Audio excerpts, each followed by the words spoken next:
Hey Ian, you ready? You bet I am. What are we talking about tonight? And talk about guns? If it's not a 30 cal, I'm not in. Jeez, mate, that's not very inclusive. Have you seen Jono? Hey Jono, you ready? Well, God knows where he is, mate. He's probably caught up in the neighbour's wire again. You ready to go? Let's do this. Mate, I'm ready. Let's crank it up. Righto then. Welcome back, listeners, to another episode of the Hunter's Campfire, where we're going to talk about all things hunting and the great outdoors. And we'll probably throw in a few tips along the way. You want a tip? Say it once, say it 1,000 times. Goats love rocks. Or a few things about deer. Mark, what do you reckon about deer? As a deer hunter, I love hunting pigs. Well, that's about as useful as I expected it to be. Oh, check it out. Here comes Jono. He's being chased by the neighbour's dog. Okay guys, let's get this started.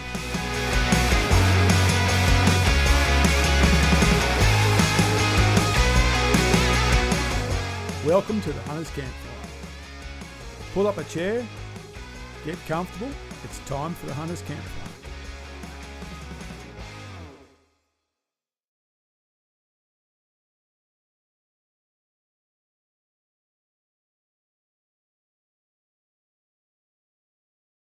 Good evening, everyone, and good evening to you, Jono.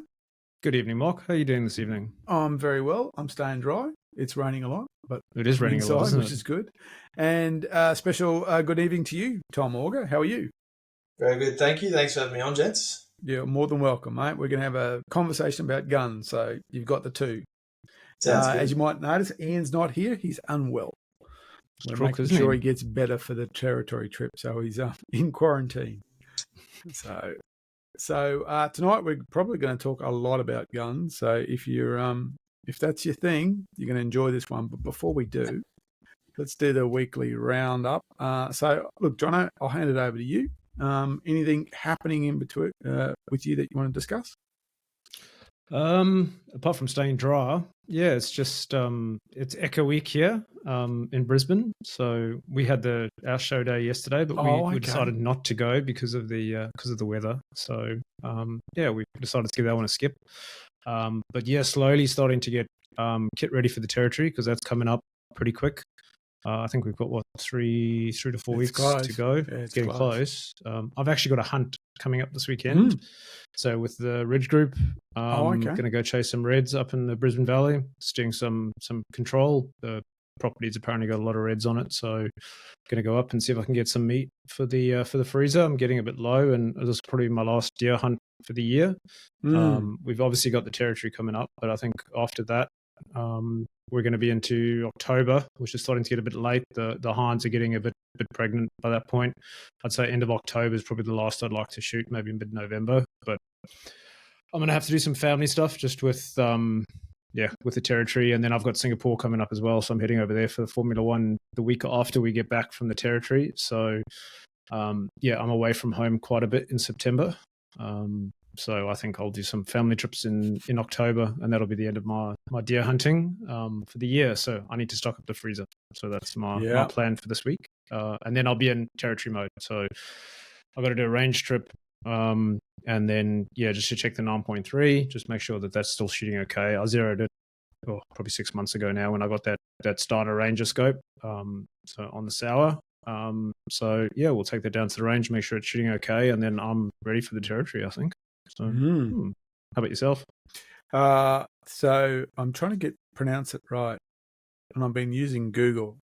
The Chapuis Ika, I think, which is X4. I might have that wrong. Here we go. I might be able to play it for you. Hope you can hear this, guys. That's that one. Can't hear it. No, Yeah, it didn't work. Is it French or Italian? It's French.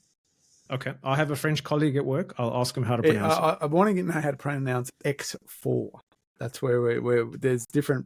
It sounds different. But anyway, so the Chapuis, I picked it up on Saturday from Venture, and I'm taking it to the range on Friday, and I've been reading about regulating barrels and stuff like that. The general consensus is I probably won't have to regulate. It's tuned to the 286 ammo from the factory. For those listening, it's a double rifle, so the barrels are side by side. So it's essentially 2 single shot rifles glued together. And the way that this particular one works is the left-hand barrel is the fixed barrel and the right-hand barrel is a floating barrel. And you can regulate it, i.e. tune the two to shoot together by moving the right-hand barrel. There's actually, you can do it by yourself. It's tricky, but you can do it by yourself. So you're going to regulate it on the horizontal and the vertical. However, it's supposed to be regulated for a 3 centimeter spread at 50 yards, and the barrels are about 25 mils apart, so very little spread at 50. I'm really keen to see how much spread it's going to have at 100. If it doesn't have too much spread, I'll probably leave it alone because we are shooting buffalo. So we're not, it's not 500-yard fly shoot. We're shooting basically moving dinner plates, if you think about the heart lung area. So I'm really keen to see how that runs. I've never hunted with a double rifle. Never. It's a real joy. Yeah, never shot a double rifle. Oh no, so I've never tried to tune in a double rifle. I've shot double rifles, but I've never hunted with a double rifle. So I'm really keen to see how it works. I'm already very attached to it, I have to admit. It's a wholly different thing. It's tiny, it's like this. Wow. Is it light or heavy? Oh, it's nothing. It's ridiculous. I'm actually going to wonder how much it's going to boot. Because what caliber did you get, Mark? 9.3 by 74R. So the ring 9.3. So similar to John A, but slightly longer. It's like a great big pencil. Yeah. They're a really interesting round. Beautiful timber stock. It's a righty, but I'm shooting it reverse, but it's a flat cheek piece for me, so there's no real issue there. Has a slight cant in the stock, but I'm going to get over that. Put an aim point on it because my eyesight really can't handle open sights. What I'm really keen though is after the territory, I'd like to try and hang on to it and maybe take a deer with it and take some pigs with it. Take nice for pigs. A goat or two with it, yeah. I'd like to try and make double rifles Australian hunting rifles. Or is it like MAGA? Make double rifles great again or something like that. That's what I'm keen to do. Man, because shooting pigs with them or even, hunting a deer, you got to, the 9.3 is not a long range caliber, but it's going to do the job at close range. It's a monster, so it'd certainly take out both shoulders on a red, that's for sure. Oh, yeah. So that's it. So yeah, I'm really keen to see how it goes on Friday, see how it works, and take it from there. So I'm pretty excited about that. I want to see how it goes. So that's the big news for me. I'll have, and after Friday, I'll have either tears of joy or tears of sadness, depending if I can get it working. A bruised shoulder by the sounds of it. I think it's going to boot the hell out of me. But then again, yeah, I'm not. And it's a weird. The stock is this beautiful timber, but the butt plate is timber as well. Oh, is it? So no recoil pad, but it's separate. It's really weird. So there's the end of the stock, and then there's a butt plate, but that butt plate is timber. So it looks like a recoil pad, but it's made out of wood. So I don't know if that's for spacing or length of pull change or something like that. But yeah, so I'm keen to see. You need a limb saver or something like that on there. Yeah, might do. I don't know. Depends how hard it hits. I didn't think the 9.3 hit particularly hard. No, I didn't think so either. No. When you've got a big buffalo in front of you, that's it. We're only ever talking about. Look, we all know that. You only talk about when you're at the range. That's when you feel this stuff. That's right. When when it's on, you don't even feel recoil on the field. Yeah. If anyone asked me what it was like to shoot buffalo, of all the things I would talk about, I wouldn't mention recoil. I can't even remember the shots going off top. That's right. So yes, that's what it's like. So that's the big news for me. Tom, introducing our guest. Any big news for you this week? Anything happening, or you want to talk about, or is it all No, it's all pretty same. We've I've just come back from a little overseas holiday, so getting back in the swing of things. But after end of financial year, sort of running through the day-to-day and, just looking into the second half of the year and how we can improve things and, just a bit of foreplanning going on. So lots happening, but nothing too special or out of the ordinary that's sort of worth diving into. Just very busy and,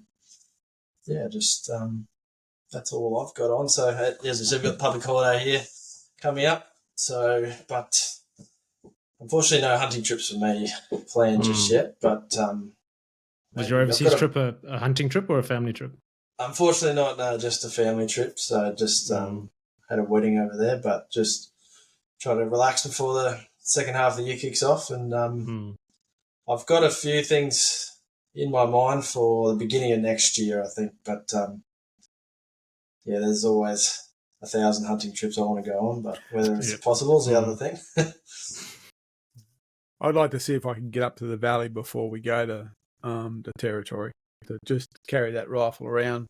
But I might not. I suppose that gives us a good intro, Tom, into what you do and your two very, well, from the outside anyway, two very different businesses, the Pro Tactical line, which most of us know about or have at least seen, and then Rigby, and you're Rigby Australia and New Zealand. Is that correct? That's correct, yeah. So, Pro Tactical is the heart of the business. We do many, as a wholesaler, we do many different brands that we sell, but PT is our sort of bread and butter. And one of the brands the agencies that we have is John Rigby Co, which is very special to me. And there's probably a few of you out there that don't know what John Rigby Co is, or Rigby for short. But they're probably one of the world's best gun makers in terms of hunting rifles, in my opinion. I might be a little bit biased, but Mark, you're pretty fond of them yourself. But that's look at me. They are beautiful. That's very true. Yes, very true. I'm very fond of them. I suppose a lot of people might not know about Rigby. So I mean, do you want to run people through the history before we get up into your part of it, just so that they, you kind of put it in space and time, because it's not only, that top shelf, but it's all historically. There's it's like the Beretta Group. There's a history to these things. These things just didn't pop up overnight. Yeah, that's right. Well, Rigby themselves, John Rigby Co, started 249 years ago. So next year will be their 250-year anniversary, which for a gun maker is incredible. For any business, that's pretty incredible. You don't see that very often. They've become synonymous with creating beautiful bespoke rifles, basically. Over the years, they've had many famous hunters on their books. Jim Corbett is probably the one that springs to mind, a very famous hunter. There's people out there that probably know who he is. If you haven't, I would suggest trying to find a Jim Corbett book, because it's a very interesting read. Over the years, they've made everything from... They sort of specialise in bolt-action rifles, but also double rifle as well. The Rising Bite double rifle, which is a very famous action. It's beautiful pieces of artwork, in my opinion. They've high-end engraving. If you want it, you can make guns that are just base models with nice wood, but they're built on the Mauser 98 action, which is widely regarded as the best hunting action ever made. It was made a very, very long time ago, and it's unchanged for a reason. It is one of the best. It's a control round feed action, which for those of you who don't know, it's sort of, there's your push bolt action. But this one, if you're laying on the ground upside down, and you've got a buffalo charging at you, you can still work the bolt. So that's sort of the difference and why it's such a good hunting action. But the history of Rigby, it goes on for a long time. They're based in London for the majority of their life. They did go to America for a little while, but in about, I think it was 2012, it came back to London, where Mark Newton, who has taken back over and is doing a fantastic job with it. And we're lucky enough to be announced as the agents for Rigby in Australia, and we're doing our best to promote it here and bring it to the people as best we can. But that's right. So I mean, they were Irish. They started in Ireland originally, didn't they? Yeah, Dublin actually. Yeah, Dublin. So correct. But they I suppose what's special about them and a small group of gun makers was that they were always sporting rifles, weren't they? They were, they weren't like, they didn't ever have a military arm. They were always a sporting rifle. So they were always in the forefront of, that idea of, hunting as a sporting activity. And of course, in Victorian England that took off.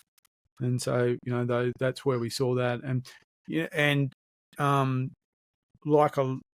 probably, I suppose the other one that people might know is Holland and Holland. They made bolt action sporting rifles. So a lot of companies made the double rifle sporting for a sporting that Rigby actually made bolt actions, didn't they? And there was a couple of famous bolt action rifles that they made, and it was not only for big game. They also dangerous game, but they also made sporting rifles for people to use in England and especially Scotland. There's the two famous rifles there, the Highland Stalker. Yeah, so the Highland Stalker. So yeah, they are sort of most famous for their dangerous game rifles, as you say. So 416 Rigby, 450 Rigby calibers. But the Highland Stalker really opened that up for that sporting arm for the sort of medium-sized game. Yeah, deer stalking, which is red deer supposedly, and mostly is there. Yeah, red deer in Scotland. I was lucky enough to go over to Scotland when they announced the Highland Stalker as a part of their release. This little set of horns behind me was from that trip where we got to hunt deer up there, some red deer up there.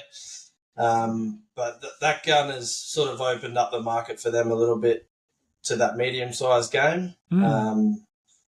Because, big game hunting is not for everybody. Dangerous game hunting is not for everybody. But, the Highland Stalker is a truly special rifle in itself, and it's been going really well since it's been around. Yeah, so what? Was it the 30s, or was it made before the 30s? So it was around the 20s, 30s when they first came out with that sporting rifle. It wasn't referred to as the Highland Stalker back then. That's more of a new sort of adage. But yeah, those medium range guns were built in that sort of era when that really started to take off over there in England and Scotland. And they would have come in their own caliber, wouldn't it? Yeah. The original, the 275 Rigby, wouldn't it? 275 Rigby, yeah. So that is their original caliber, which they still make today. So they have the Mauser actions as well, 9.3 by 62, 8 by 57.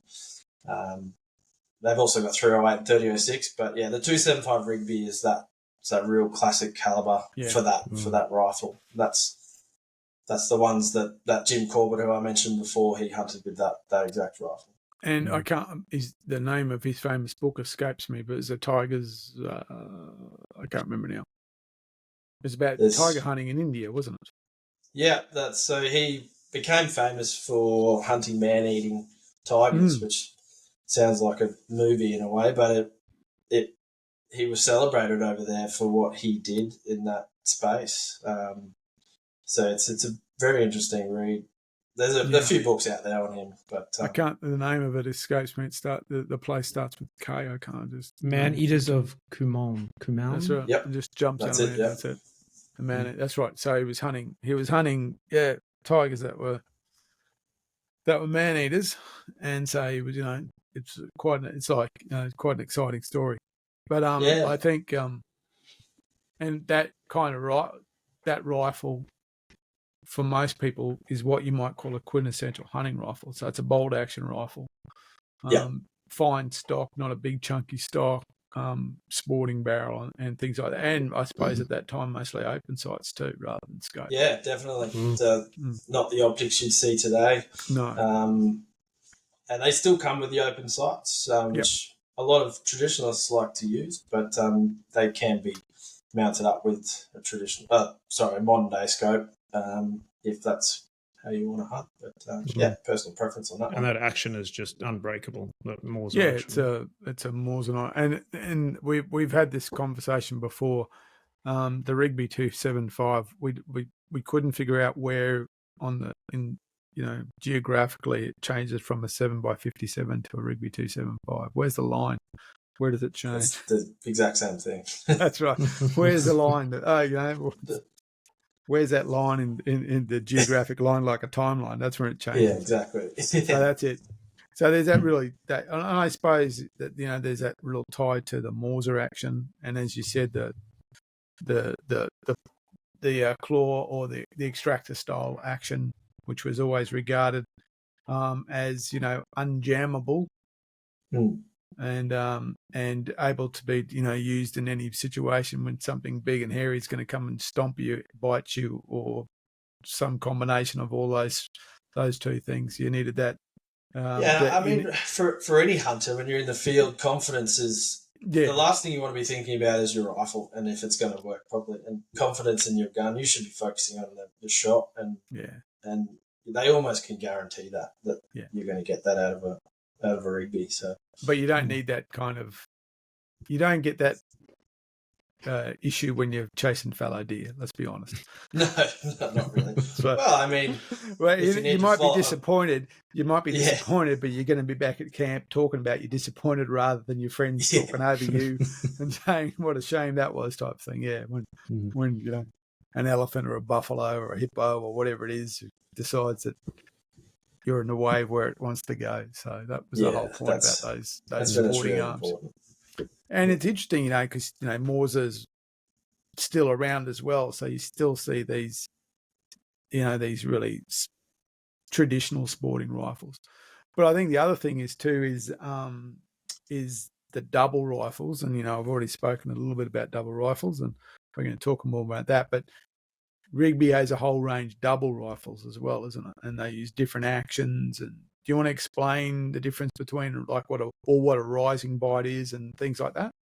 Yep. So rising bite is their premier rifle. It's just the top echelon of hunting rifles, in my opinion. So it's a 7-pin side lock action, which it's a very complicated build, and there's only a few people in the world who can actually make that. And the rising bite is a pin that sort of comes up through the top of the action of the dial's head that keeps it in place. It's just how it all comes together in the action. It's difficult to explain without having one in front of you to be able to see.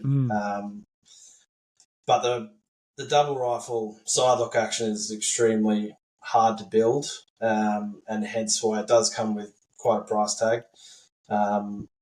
But just getting lost. They also have the box lock actions, which Webley and Scott were famous for making many, many years ago. And Rigby have just reintroduced the box lock into their range, which first one hasn't hit the shores yet, but we're hoping to have one available to show at the Shot Expo in Melbourne later in the year. And what's that one called? Is it it's the Shikari rifle. Shikari. Yeah. So it's a less complicated action, but some say it's more reliable in ways. But yeah, still very beautiful guns. So they're the two double rifles that Rigby make. And again, to explain, they're big cal generally. Your doubles are your serious calibers. So your 416 Rigby, and so on. So these are real dangerous game rifles. Yeah, 470 Nitro Express is probably the most popular, 500 Nitro. Really, the benefit of the double is you can get 2 shots off very quickly, whereas without having to reload. And when you're coming up against dangerous game, that is pretty important. When you might not get that chance to reload. So that is why they are the ultimate dangerous game gun, the double rifle. Yeah. And you'll often see that when you're watching, if there's any video you're watching of hunting in Africa, whilst the client might be using a bolt action, generally the guides are carrying doubles, most of the open time, sight doubles. So it's like we're talking, that last 20 feet or something like that. Is that something's gone wrong? They need to do the work in a big hurry. Yeah. So, John, have you done any hunting in Africa yourself? I've done, excuse me, a lot of hunting in Africa. So I grew up there. That's where I started hunting. I've not done any dangerous game, but I have. Yeah, I've hunted a lot of the species in Africa. A lot of plains game hunting. Yeah. Yeah, well, plains game and bushveld hunting. So kudu. I've done eland. I've done gemsbuck. I've done impala, springbuck, warthog, reedbuck, mountain reedbuck, foal rearbuck. Yeah, a lot of the species. I try and tick off as many as I can. I just haven't got to dangerous game yet.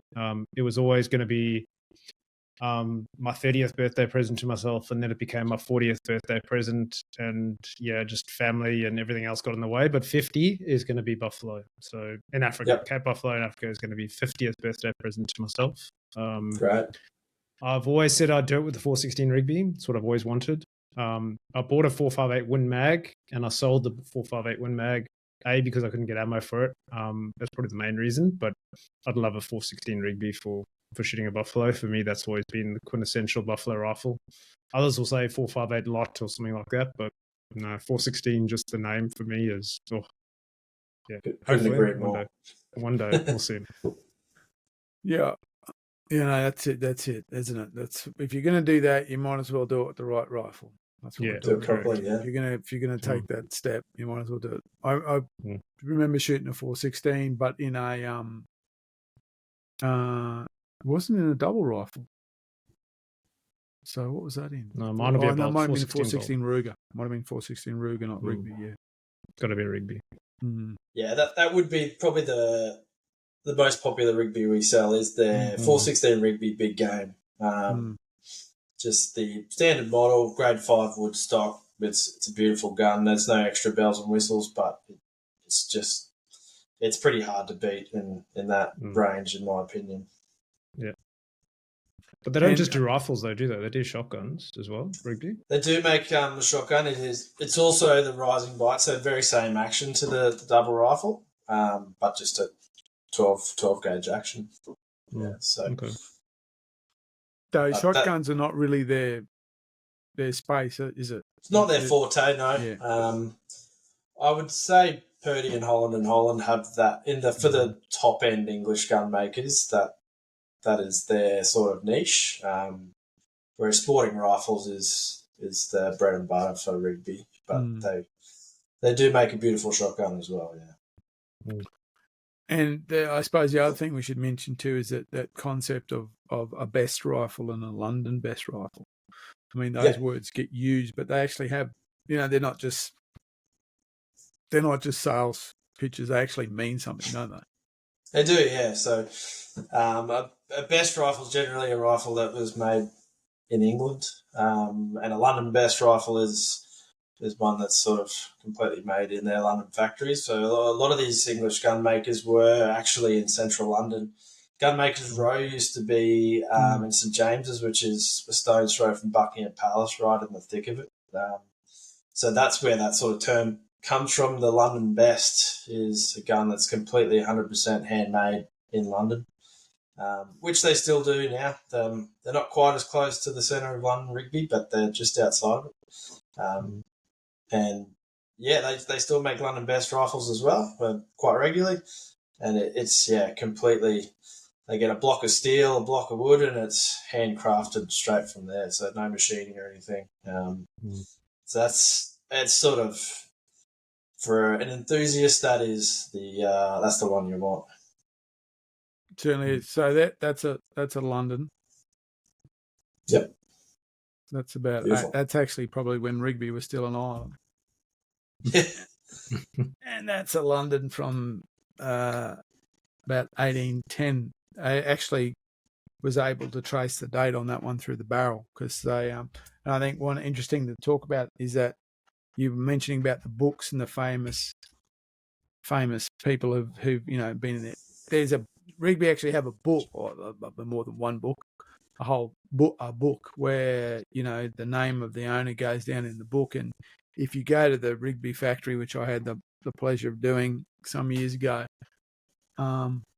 when I was in England, Mark invited me down to the factory, and I took my son with me, and we went and had a look around. And walking around the workshop and looking at all that was pretty fantastic. But what was really amazing was the books where you could look through and history. 1812, here's this person for whatever, commissioned this firearm to be built for them, and here's their details, and this is what it was, and so on. And that, so technically every Rigby rifle can be tracked in that book, So if you ever buy a Rigby rifle, even if it's a second-hand one, you can actually say, okay, so how did this come to life, and on what journey did it take? And it's quite a spectacular thing, especially if you're, getting interested in that kind of thing, is to actually see the history of this particular this rifle that someone once upon a time said, "Oh, I'm going to India. I'm taking, I'm going to be doing this. So I want this." And I went there and I commissioned it and I paid it, and they made it for me, and and away it went, type thing. It's quite. I mean, in when everything is manufactured at such a industrial rate, it's actually quite interesting to see that process and to realise the history associated with that process. Yeah, and Mark, that tradition still goes today. So every gun that we sell, your name will go into those books. So you become part of that history for hopefully the next 250 years that go along.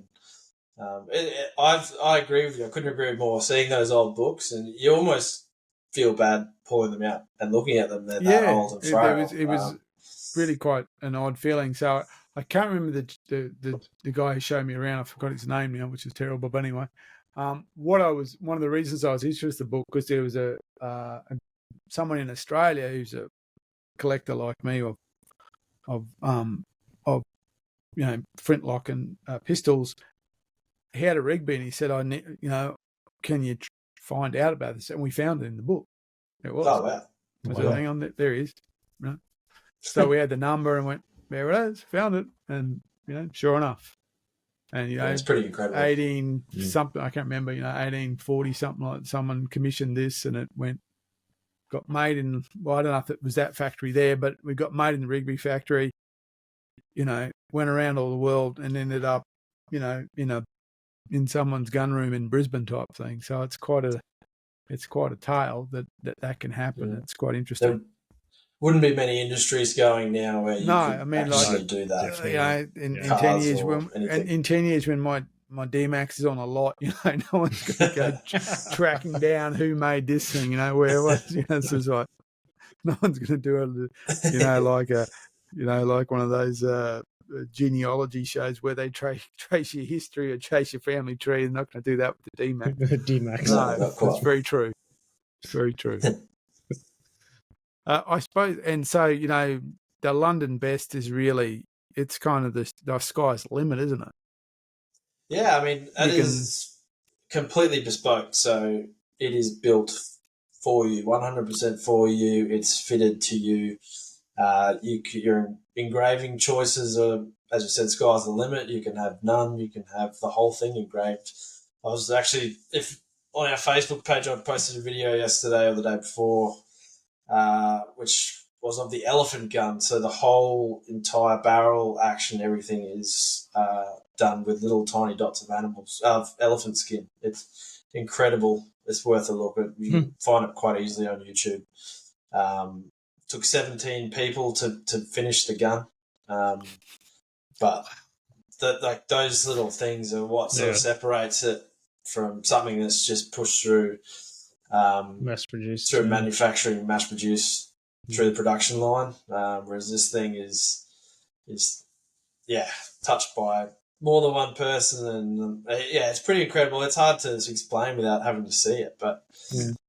That's and some of those things can be like hundreds of hours, can't they? I mean, really. It's really hundreds of hours. It's not like, round up a number. No, there's literally someone or a group of people that have spent hundreds of hours building this thing.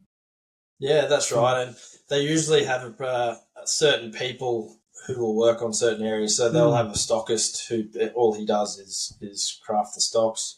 An action maker, barrel maker, they'll have someone who does the barrel blacking or bluing, as it's commonly known here.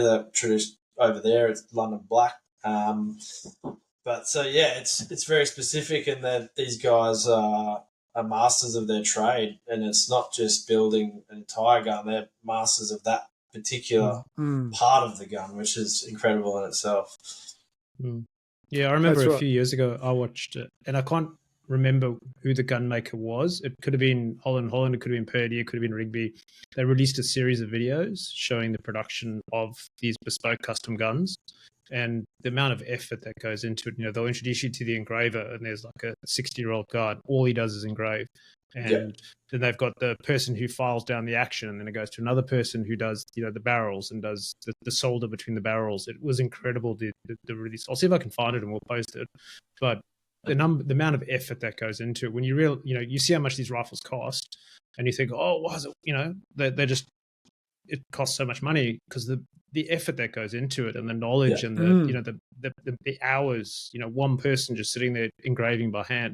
It's not a computer and a laser that's etching it. It's done by hand. It's incredible. Yeah, these are masters of their crafts. Often get asked that question: why is it so expensive? And you've answered it spot on. It's the time and effort that goes into these things, and the specialist aspect to it is the reason, and they're very complicated to make. Yeah, I remember when I was there, I was talking to one of the engravers, and he was, he'd been working on this like a lion's head relief, so quite a raised lion's head engraving. So, well, not really engraving, it was like almost like a sculpture. So it's not engraving into the gun, it's raising it up. And you looked at that thing and you went, oh, that's just amazing. And what was even more amazing is that it starts as a slag. Yeah. Yeah, it's just a blob of metal. And it's like, like that you just go, come off it, mate. There's no way you're doing that by hand. And here he's just there working away and just going, that's not something you pick up at TAFE in 2 weeks. That's right. And to any of the viewers out there, that Rigby will happily have you along to the showroom. I'd recommend it if you're ever in London to try and organise the time to go over there. They'll be able to show you at the back, and you can see all this stuff firsthand. It's pretty incredible.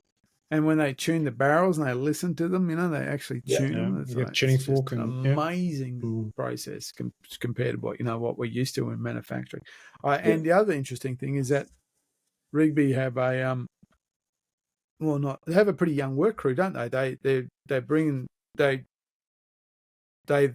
If I understand correctly, they realised they had a bit of a shortage of people, and so so there's a lot of younger gun makers who are doing the apprenticeship in that thing. It's not like a dying art where there's a whole lot of old blokes sitting around in the corner type thing.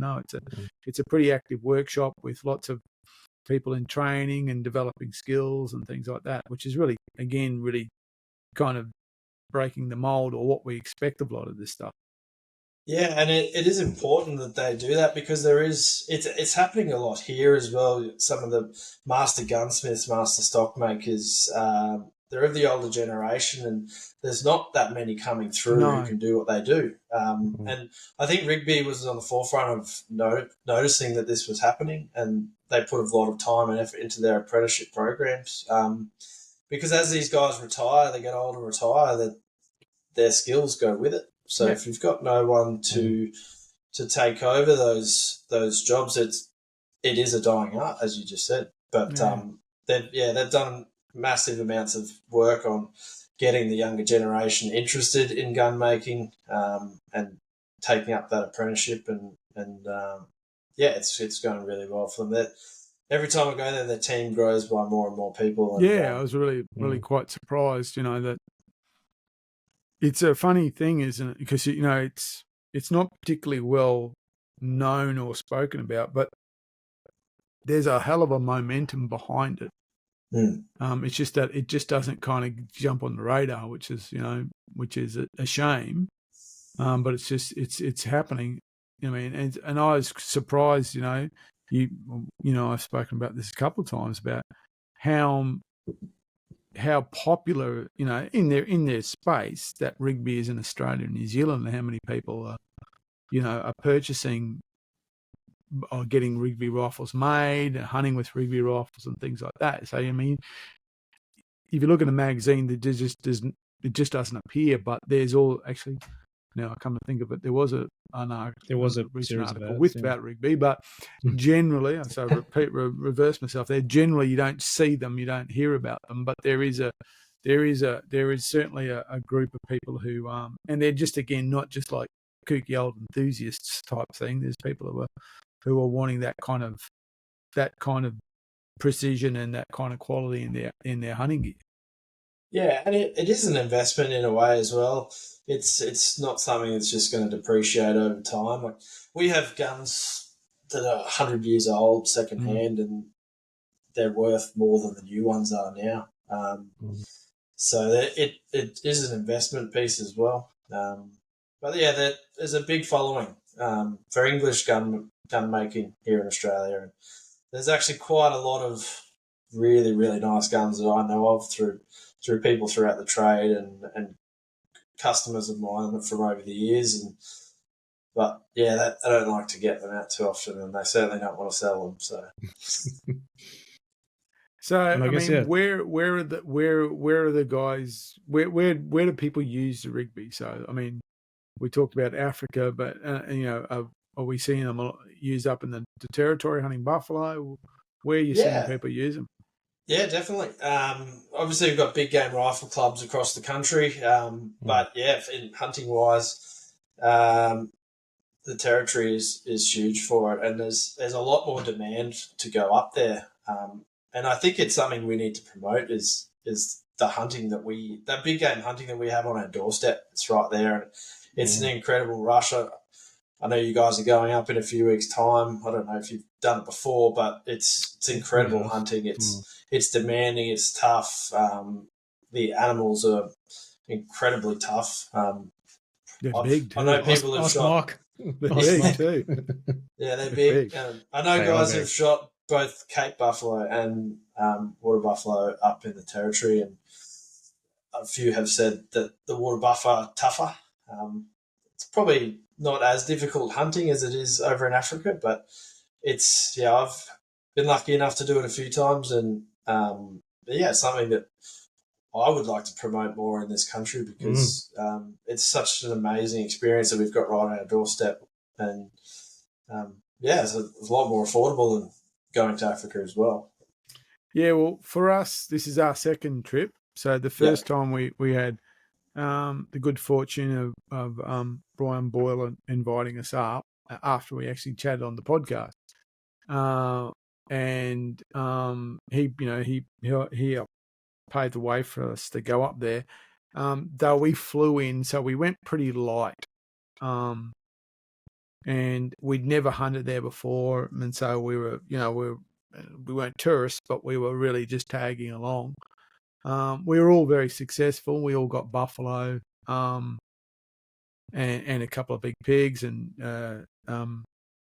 John, I managed to get a donkey as well, which even that was a bit surprising because when you think about donkeys, we were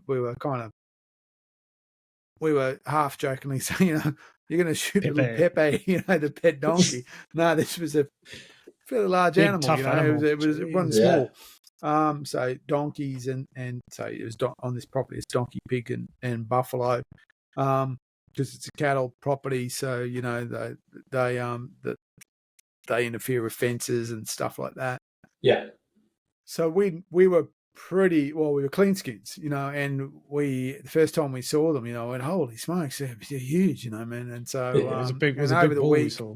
And we walked a lot. Every day we reckon we with the GPS too, so it wasn't just kind of guessing. We averaged about 20 k's a day on foot. Yeah. A lot of walking, hot conditions, hard yakka, but incredibly rewarding. Saw freshwater crocodiles. That's what hunting's all about, in my opinion. If it was easy, it probably wouldn't be. Well, it's shooting. Well, it wouldn't be as fun, in my opinion. That's right. And then, so this time around, we're taking a wholly different approach.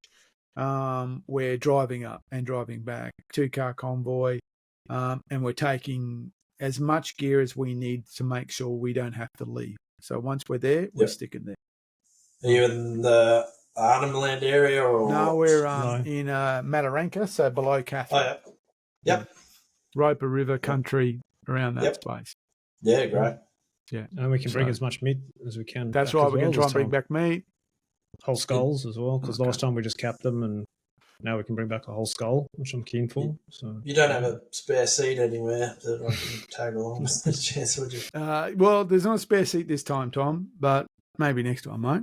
Yeah, no worries. And I know if you kind of wave a 416 under Jono's he might be become an advocate for you. I might be kicking someone else out the car. Sorry, we'll talk after the show. Hey? Wholly different approach this time, man. We just got through from Athena Spatial. We've got a really good map of the property. We've all been pouring over it, doing e-scouting. We've got a predicted water map too, so overlay. Right. Possible water and probable water. Rob put it together for us. There's a couple of areas on that map that everyone just gone there. Look at just heavy cover, lots of water. Yeah. That's and overlaying probably full of crocs as well. Probably full of crocs here as well too. But and like you can get a vehicle into that place. You can. There's a couple of points where we've been looking at. We're going whole. Getting it on the ground there. It's funny when you do one of those trips after the first trip. You're already planning the second, because by the time you're finished, you've learnt so much in such a short period of time. Mm-hmm. You just need to go back and do it again. Exactly right. So for us, whilst lots of experience of hunting, no experience of hunting that kind of conditions in that place. So we just came back like sponges and went, okay, so this time we want to take as much portable power as we can, so we can take fridges, so we don't have to leave camp, and we're going to take fuel, and we're going to take water, and we're going to take ice, and we're going to figure out a way to bring meat back. And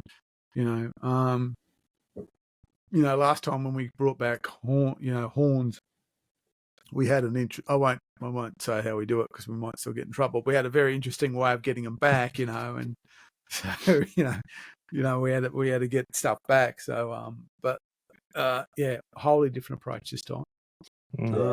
It's great to hear that you're factoring in that harvesting of the meat. One thing I really want to promote moving forward. I think it's so important as hunters that we look at that aspect of hunting. We're not just out there to hunt animals for fun. I think harvesting the meat is such an important part of that sport moving forward, especially in this country. And I think it's something that needs to be celebrated more. So it's great to hear that you guys are doing that. You're looking at 5 foot long back straps. That's what I want 2 of those. Why wouldn't I can bring back 4 back straps. You're talking about fillets that you can hold underneath your chin and they're almost touching the ground. So I've got my neighbour actually is he's right into beef jerky and stuff like that. So we've got a deal every time whatever I take him over, he gives me back half, and so he keeps half for himself. So I've had goat and I've had deer from him. He literally out of the Pilliga, he gave me a 500-gram bag of beef jerky or goat jerky that I chewed through, and then I went, this is so good. So I went hunting for older pieces of deer that I had in the fridge. Found a couple. I said, here you go. So he turned that. So I've already said, mate, we're going to do buffalo, and I'll bring back straps for you for buffalo. And I'd love to give him a whole back strap, obviously not in a big line, and so turn that into jerky, and also have a back strap for myself just to see what's staking it out and what we can do with it, because it's it's going to be like that, It's going to be amazing. So I don't know what that's going to taste like, if it's tough or whatever. I don't care. I just want to see what it's like to stake it up and So we had some in camp. We had some camp last time. We ate the one ring shot. Well, I mean, camp's always different. Anything you eat straight away is always perfect. It's just you don't care. It's more of the, whenever you catch a fish and you eat it straight away, it's the best fish you've ever eaten type thing. So that kind of that excitement of it. But I mean, I'd like to, because I've been eating a lot of red deer steaks actually, and they're just, I don't know if either I'm getting better cooking at them or the animal was better, but I'm just enjoying them more and more. So I want to try. I want to try. It's a resource we should definitely be using more of. Oh yeah, and 100%. I wrote a little bit about it. You won't get published the way publishing works. You won't get published. Actually, no, I think it got published last month. I'm not sure. I may have got my timeline wrong. But about, we're a game meat family. Game meat hasn't replaced purchased meat, but I want to just slowly increase how much it supplements. Yeah. So, rather than, purchased meat, 100% no game meat, slowly change those scales up. And as Jono was, talking about, there's a period of time where you probably will run out. And for us, that's, unless you go to the Pilliga or somewhere like that and chase goats, there is going to be a period where, probably from about, November through to February, where you might actually have a lull, though there's always fish as well. And there's too, don't forget about fish. But that's it. I always want to have some kind of game meat in the freezer. That's why I try and stock up at the end of the season, towards the end of the season. And then I know the freezer's full, and then I'll get into the fishing. Well, summer's more fishing for me. Yeah. That's it.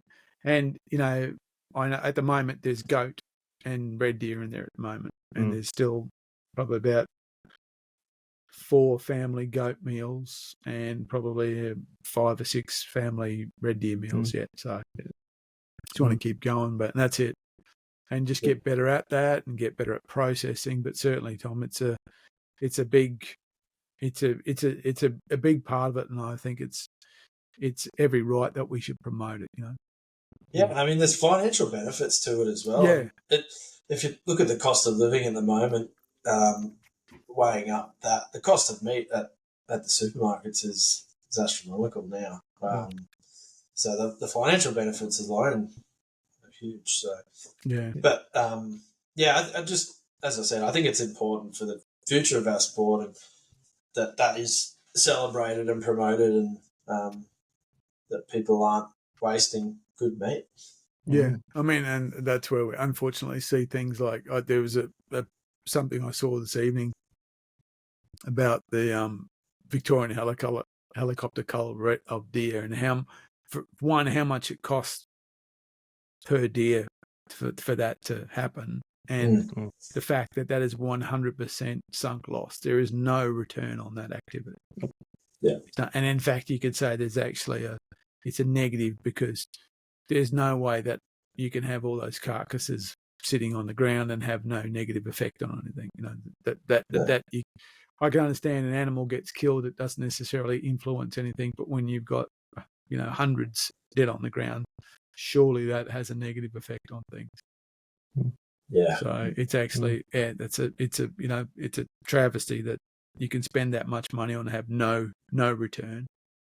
Oh, but you've just got to look at that red deer that's sitting behind you, Tom. That you hunted in the Highlands of Scotland, where there is a historical, hunting community, and it's a thriving business, is hunting.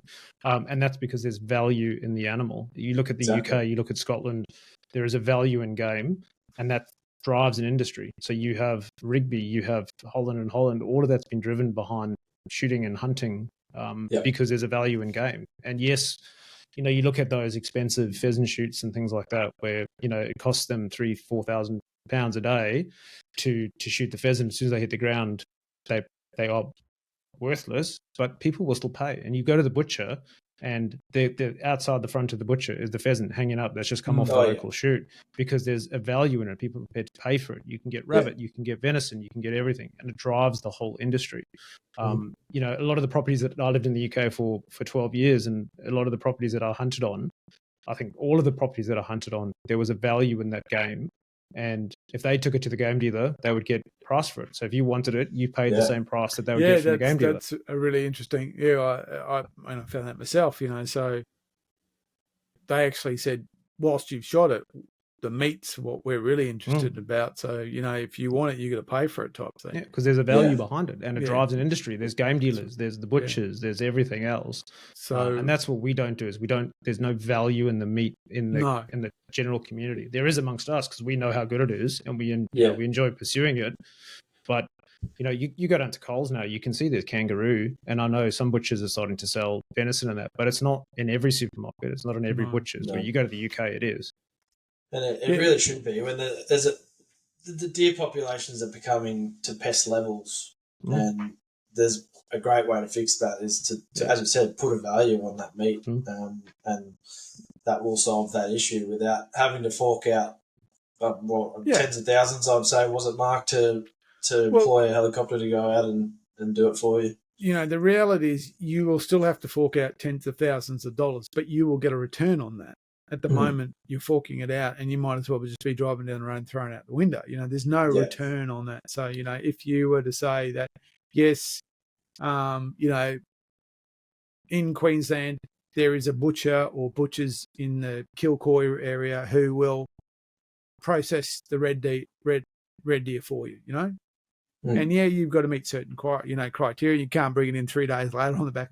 But if you meet hygiene standards, they will take that away and they will charge you X amount of dollars, but you will get that red deer in boxes and all done. Imagine that. Imagine, shooting it, doing that, shooting that red deer, taking it to the butcher, and, a day later or whatever it is, or that afternoon you go, or whatever it is, there's a time frame you go to pick it up, and it's just there boxed up for you, and it's like, bagged up and boxed up, and you've got meat for 6 months. Yeah.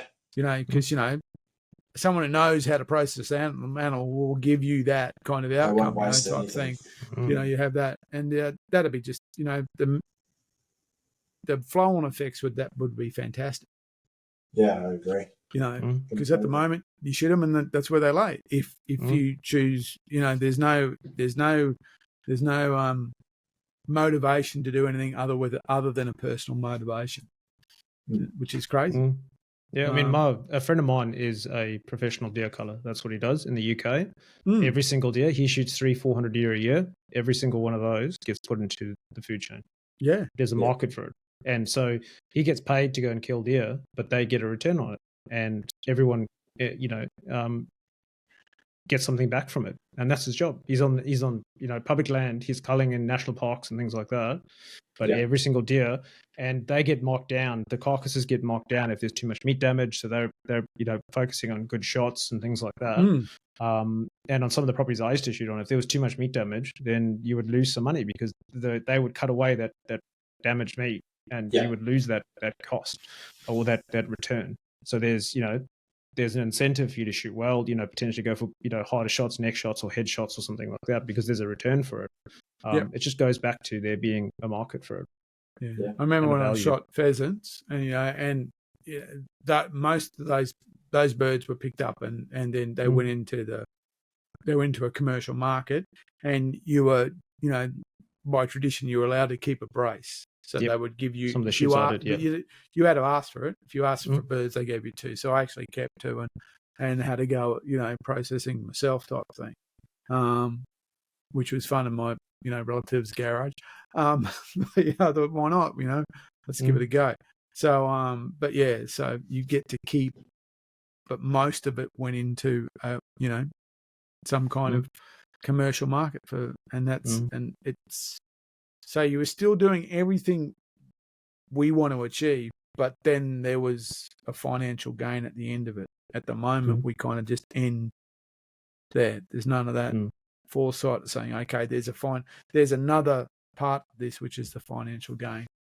Yeah.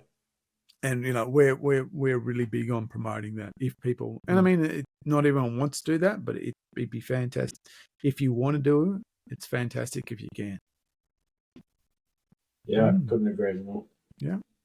So have you, we're getting a bit, so what's your experience of hunting with Rigby?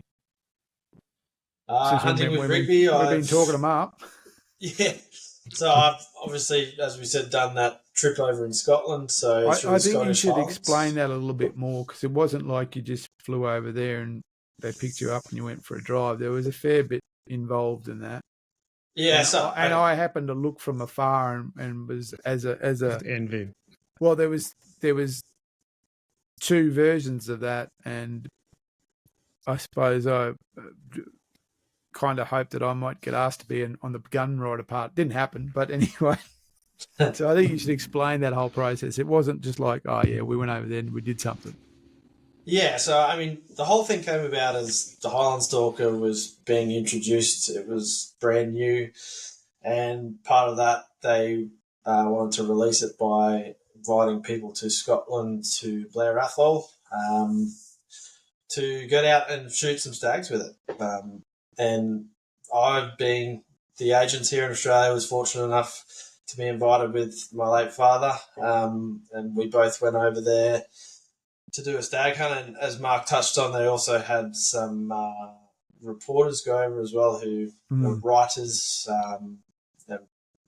who were lucky enough to do it as well. Maybe on the next one, Mark. But, yeah, maybe. But I mean, again, you know, didn't they like hire a train or something from London? Yeah, so we flew into London. This wasn't just like, come on, have a shot type thing. This was some level of production to this thing. It was incredibly special. We sort of laugh about it, but it was an experience that I'll never forget, and it was truly incredible. We flew into London, did a sort of the factory tour, and put on a feed for us all, and the next day we caught the sleeper train up to Scotland, arriving straight into Blair Athol near the castle. Got to stay in a very lovely manor house right in the Highlands, so a short walk to where you start hunting, and 2 days hunting there. And I think almost everyone got a stag. It's some of the hardest hunting I've ever done in my life. You experience every different weather pattern known to man. It's 30 degrees one second, and the next second it feels like it's 10 degrees and it's raining houses. And yeah, uneven terrain. You got no cover, but it's a special experience. Covering. I think the first day we did 20 kilometres. Second day we did 30 kilometres. And in between that, they had quite a special dinner in the castle put on, which involved a fair bit of wine. So the 30 kilometres the next day wasn't easy, but we pushed through. But yeah, it's an experience I'll never forget. And if anyone ever has the chance, you can just get over there and get into the Highlands yourself. I'm sure, Jono, you've done a bit of it with your time over there. I've hunted not the Highlands itself. I have hunted reds in Scotland, but I didn't do the Highlands. It's one regret that I have. I wanted to do it before I moved to Australia. And then I thought, I can hunt red deer in Australia. That's one species I'll chase. But that was the only species I didn't get in the UK was red deer. And I was keen to get all 6 huntable, species before I left. And then I thought, no, I can shoot a red deer in Australia, and I regret not going to Scotland. I looked into it a few times. I have been to Scotland, but I didn't go to the Highlands, and I really regret that. So I think one day I'll do that, definitely. It's on my bucket list for sure. Yeah, and a really special part of it for me, I don't know why, but they did it the traditional way. So once the animal was hunted, they would call in the pack horse. The horse would come in. The deer was loaded onto the horse, and it was walked out back to camp. So it was pretty special to see it done that way, and to be able to do it yourself. Yeah, that's a ghillie, wasn't it? Yep, that's right. Which is where the term ghillie suit comes from, isn't it? I believe so. Yeah, they used to make themselves a camouflage ghillie suit. Yeah, the ghillie's like the guard. Tweed. Yeah, the ghillie and the and it's usually like a white pony or something, isn't it? Yep. They load it up and they carry it out. And Blair Athol's a pretty historic point of interest for deer hunters too, isn't it? I don't know the big history in terms of deer hunting. I know it is rife. It's a big part of the community. I don't know the history of it though in depth, but yeah, it's a pretty special place. And yeah, a couple of Queenslanders in a Scottish castle were a little bit out of place. We threw on the kilt as well for the dinner, and but yeah, it was all in good jest and good fun. Yeah, we're full traditional, so we had nothing underneath, and you have to do what the Scots do in Scotland, but no, it was good fun, and yeah. But apart from that, I've also been lucky enough to go to Africa. Did a lot of plains game hunting over there with a Rigby 375, and did a Cape Buffalo as well. Oh, nice. Oh, wow. So, and also been up to the territory with the Rigby for buffalo up there. So I've got a little bit of experience with it, but there's always room for more. Trying to find what's next. Did you use the 375 in the territory as well? I had a 416 Rigby. 416. Yeah. Oh, nice. And yeah. In the double or the bolt, right? Or the bolt action? I was using my bolt gun, but we had an older double rifle, which was actually a 4.58 Win Mag. Which David, my father, used, which worked like a charm, but I didn't get a chance to. That's a fair thumper caliber too. Yeah, because that's right. That there's ranges in the bolt action rifles, isn't there? There's the Highland Stalker, and then right up into the really dangerous game heavy calibers. Yeah. So the Highland Stalker is sort of that mid range, as I said before. I think 275 8x57 mil Mauser, 3006, 308, and the biggest of the bunch is the 9.3x62. And then you jump up to the big game. So it's a heavier gun. It's the Magnum action. It's a Magnum action. It's got that much deeper body in it too, that you see that traditional deeper body from Mauser. Barrel profile is a lot thicker. But you want that weight with you for when to harness that recoil. And the balance of the gun is just spot on. But those, they're calibered. Well, the calibers available 375 H&H, 416 and 450. And they've just started coming out with some the 404 Jeffrey as well. And there's a light or something, isn't it, in the 350? There's a... Yep, so that's brand new for 2024, the lightweight, they call it.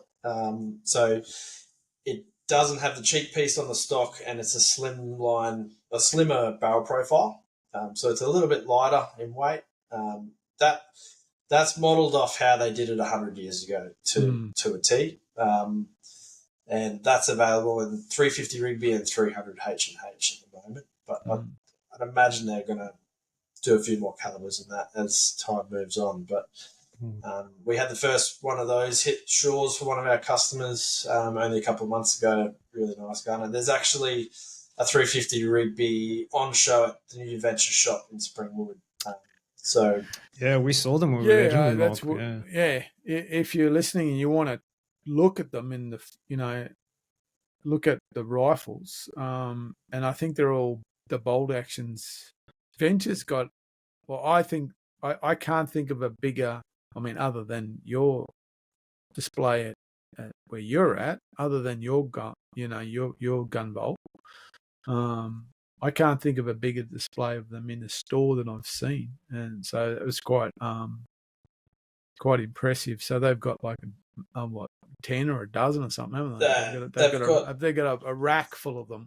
Of course, they're all right-handers, which is a little sad, but anyway.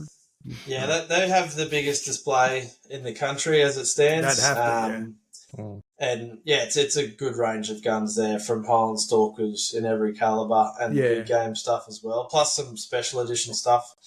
So if you did want to see what we're talking about and see it firsthand, and you're in the that's the Brisbane best place area, to go look at them.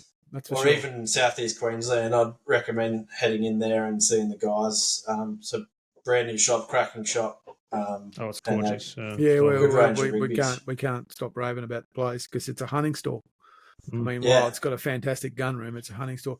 And the other thing they've got in there too is a lot of the Rigby, accessories, including the knives, which I've already had a couple of people, say, hey, Tom.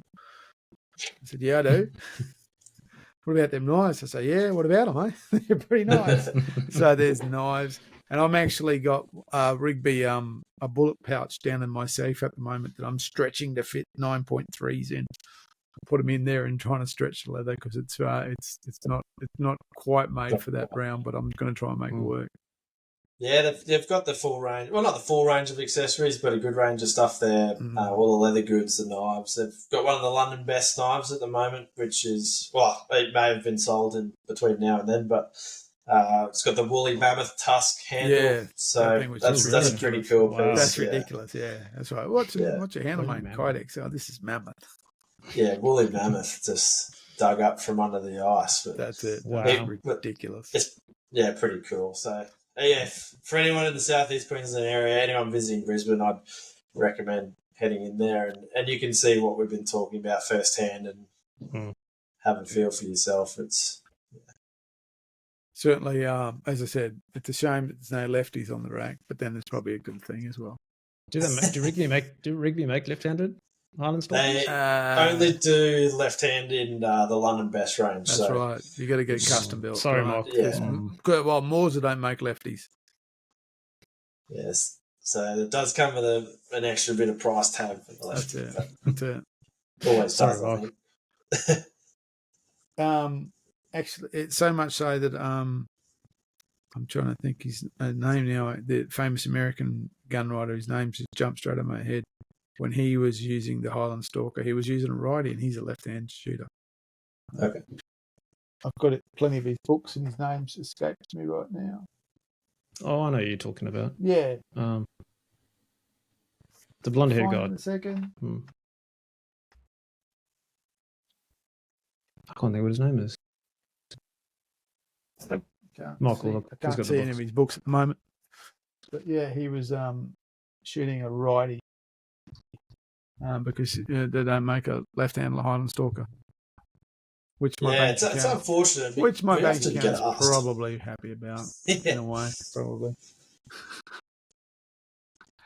So, where to from here for you guys? Well, what's next? On the Rigby front, we will be showcasing at the Shot Expo in Melbourne.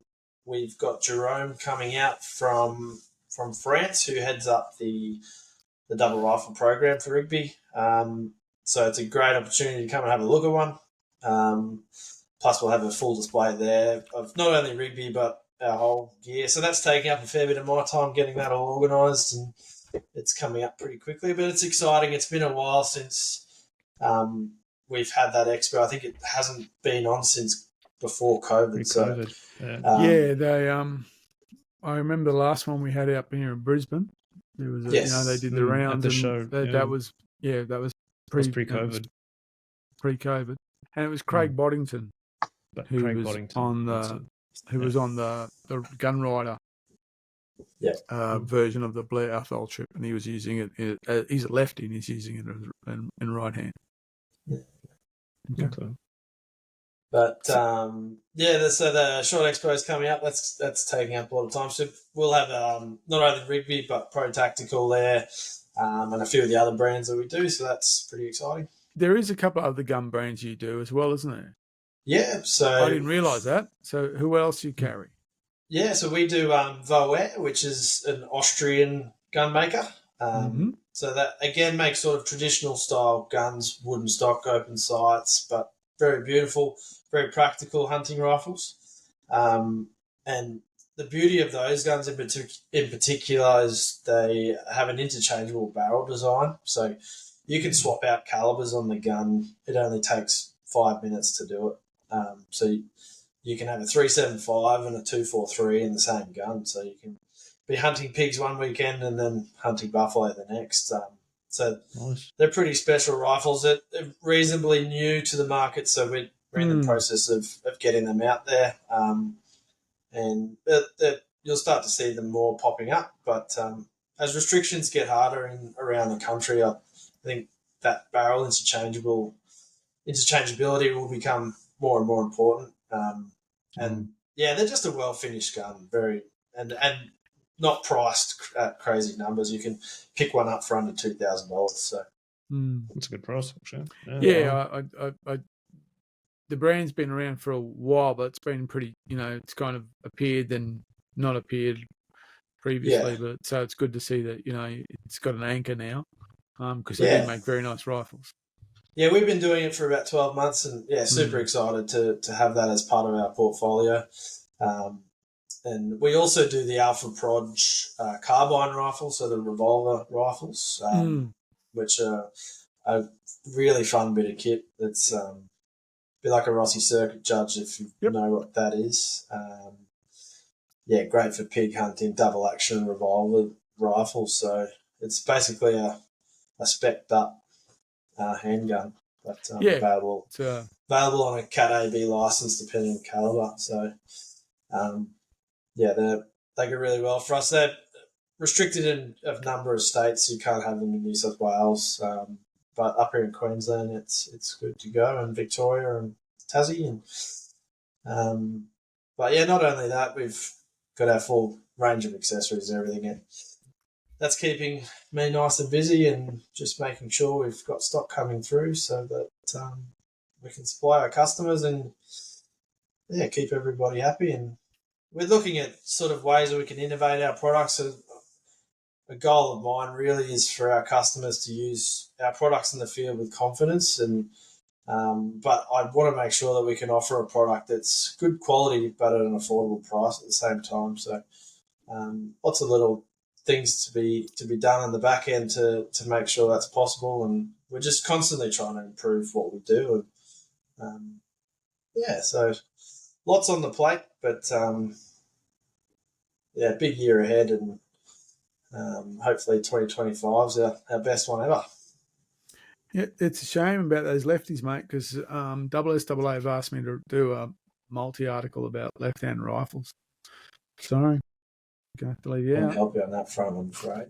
Going to have to leave you out. Do the Voers come in lefties by any chance? I think they're a Mauser action as well. I think they're a Mauser action as well, aren't they? They do have a model which is a more Mauser action, but they don't do the lefties, I'm afraid. Yeah, there you go. You're out of luck again, Mark. Sorry. No, I might. Sorry, mate. Can't help you. Niche with that lefty. Yeah. Well, I'm actually looking for different platforms. So, like the BRX1, lever action, which is not pure lefty, but, lefty friendly, lefty bolt action, stuff like that. So I want to try and look at not only, I don't want to just kind of like do a bolt action rifle comparison. I want to actually see what's around and what different choices have. So I'm looking at different calibers, but more importantly, different platforms. So it's always been an issue in Australia for the lefties. It's an issue across a lot of manufacturers. So most manufacturers will have left-hand rifles, not all, but most. But what it'll either be is it'll be either limited by caliber or limited by action size. Yeah. So, limited by action or limited by model. So they might say they've got 5 different types of models, but there's only one that has to have a left-hand action in it. And generally that, they might not have that action across all calibers. So they might have it like in a 308, a short action or something like that, or a medium action. So you're always kind of limited in that.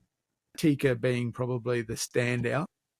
They probably got the widest range and across the widest models. Yeah. And the other thing is they're more expensive generally. You pay more. So there's less of them. You got less choice and you pay more. Yeah. It's a shame, really. You'd have to think the population of lefty shooters is quite high. Yeah. So it is. I've never really understood why that is, but I guess. And, like even 15 years ago, it was much more difficult to find it. In fact, when they brought in the T3, that's when it changed. Before then, it was like Yeah, there's one model of Remington 700 that comes in lefty. There's only one model of the whole range. There it is there, or or this or that and stuff like that. So you're really limited on your choice, and that's why most lefties, shot lever action or something like that, all got used to just shooting right-handed rifles. Yeah, just had to work it out. Got used to it, and so for me, I started with lever action. So that's right. Okay. So they're lefty friendly, as it were. Though the old ones still inject towards your face rather away from you. But that's okay. You get over that. I have to see what I can dig up for you. That's right, mate. So yeah, so that's it. I'm putting an article together about, or a series of articles about, purchasing left-hand rifles. Yeah. So I unfortunately won't be able to include Rigby this time. Unfortunately not. Sorry, Mom. So we'll figure it out. I'll build a bridge and get over it, mate. Okay. So I suppose we're kind of coming towards an end. Anything else you want to add, Tom? It's certainly been informative, and as you said, it was always going to be about just talking about guns. Yeah, so, I hope some things I've said tonight have been entertaining, and hopefully some people have learned a few things, because it is a niche topic, and I implore anyone to just go out there and have a read of it, and you'll probably soon become an addict like I am. But hopefully we've been a little bit entertaining and you've learned some things. And it has been, mate. As I said, it's that part of the that hunting and particularly hunting, that the tradition of hunting, and about for us, the way we hunt, we basically that goes back to the England of the 1850s. The idea that this is a pursuit for the sake of pursuit. It's the way it should be. Yeah, that's it. Absolutely. So that's where that's if you ever wonder where this all comes from, this is where it started. It was the idea of hunting as a worthwhile pursuit that you could become involved in. Yeah, Mark. Well, when you came over to the gun room and we had a chat, we've done a number of chats now, and you told me about this podcast, and I just loved every bit of it, and that's why I wanted to be involved. And I'm very thankful you guys invited me on here. And what you guys are doing is really important for our industry, and it's good to see, and keep it going. Yeah, and John will be around because he's a righty. He'll be floating around now, mate. Oh yeah, he'll be sure. whispering. Yeah. 416. 416. Next Buffalo trip in 2 years. 416. I've got the perfect gun in mind. My 50th is. Well, I've got a few years to go. I've got enough time to save one of them Rigby's. So I'll start saving. You buy now. a barrel at a time, mate. Or round at a time. Yeah, thanks Tom for really coming on. I've been a fan of Rigby's. I saw the Highland Stalkers come out. They're a beautiful rifle. I'm glad you got to use one in Scotland. That's like where they should be used. I mean, it's the namesake of the rifle, really. And I'm glad you got to shoot one up there. I'm very jealous. They're a beautiful rifle. If anyone out there wants to see them, as we said, Venture, place to go. They got such a big display. We were perving over them when we were there. They were not letting them come out of the rack. So look, you can look but don't touch. If you're generally interested, I'm sure they'll take one off for you. But they certainly are a beautiful rifle, and highly recommend going and check them out. Yeah, and we've also got a showroom in Mansfield, which we run an appointment only. So if you did want to come and have a look at one or multiple, just reach out to us via our website. And we'd be delighted to have anyone along to have a look. Anyone just wants to come and have a dribble over some. That's worth a visit as well. Yeah. Welcome anytime. Yeah, I'd be keen to come and have a look. That's for sure. Yeah, you will, John. You'll enjoy it, mate. You will. You most definitely will. Okay, guys, we'll wrap it up there. And final thanks again, Tom, for joining us tonight, and good to see you again, Jono. And we'll catch up next week, I suppose. Yeah, see you then. Good luck in the territory, boys. Thank you. Thanks, mate. See ya.